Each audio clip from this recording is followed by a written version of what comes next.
To chat all things at Killzone, I'm here with Hermen Hulst. You know everything about this game, so let's chat. Why is it so good, and why is everyone talking about it? I think the first thing that people pick up on is the looks of it. So it's a PlayStation 4 launch title, increased fidelity, lots of detail, lots of stuff happening, lots of new characters, scale. It's huge. New gameplay. Whereas before it felt kind of like you were on a roller coaster, stuff was happening. Now it's much more free form. You can go to your different objectives in a random order, and whatever you pick will impact the way you play the game.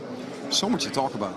Oh, it sounds like a lot of things. And the Killzone franchise has been really successful. This is the 5th console that we've seen it on now on the PlayStation 4 and the Vita. What can people expect, like, with the 4 and with the Vita? Like, they obviously would be completely different games. They are different games. They're different stories, whereas Killzone Mercenary for the PlayStation Vita revisits the events of Killzone 2, but now from a mercenary perspective, which means that you can see both the good guys, the Vectin side, as well as the bad guys, the Helghast side.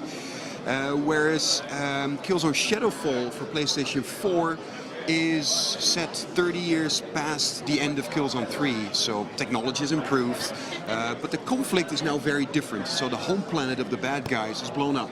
The Helghast are now given sanctuary on the home planet of the Vectins. Now the Helghast looked pissed off before, now they must be really angry. They are, you know, they're sour. You look at them, right? They got the glowing red eyes. And I would not want to mess with him. What's really daunting is they live just across the wall from you. So they might hop over, they might attack you. It's really quite scary.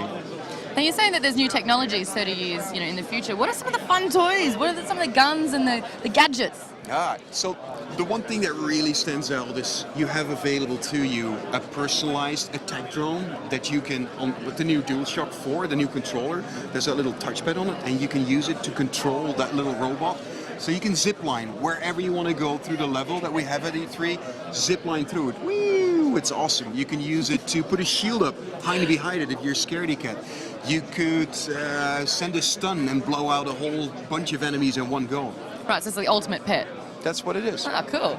Now, what I like about this game is obviously the fact that you have a war, but it's not like the other war games where it's like, oh, that's set in the this particular war and this particular thing. This is kind of like a freedom of imagination because it's characters that you kind of created. What are your favourite parts about it? Do you prefer the Helghast? Are you on the good team or the bad team? You know, they're shades of grey. It's not black and white. I love the Helghast. They're my favorite enemy. We kind of took inspiration from World War I and II. They came out of the trenches originally. Right now we have a Shadow Marshal that's tough enough as a player character to stand up to these guys. You're kind of a one-man SEAL Team 6 kind of hero character. But still, they're scary, those Helghast. There's a lot of competition on the market for the shooter games. Why do you think people keep coming back to Killzone? I think originally it was the graphics. People loved the universe that we created and how we executed it. I think right now increasingly it's the gameplay.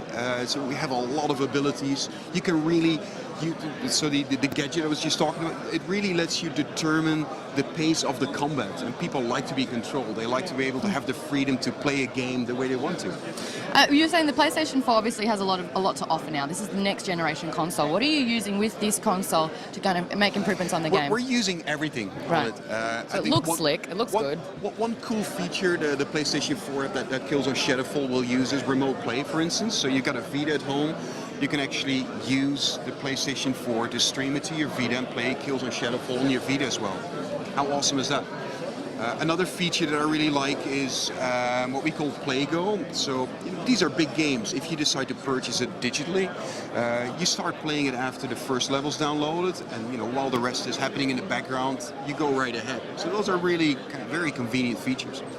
When can we expect Killzone out, and is it going to be available on the previous generation consoles or just play for No, it's an exclusive for PlayStation 4, and we're committed to be there on day one. So whenever the PS4 hits Australia, we're there. So it's the reward for the people that want that new console and they're not going to stick onto their old consoles. They got the new stuff, they get the prize. Exactly. Perfect. Thank you so much for the chat. So welcome.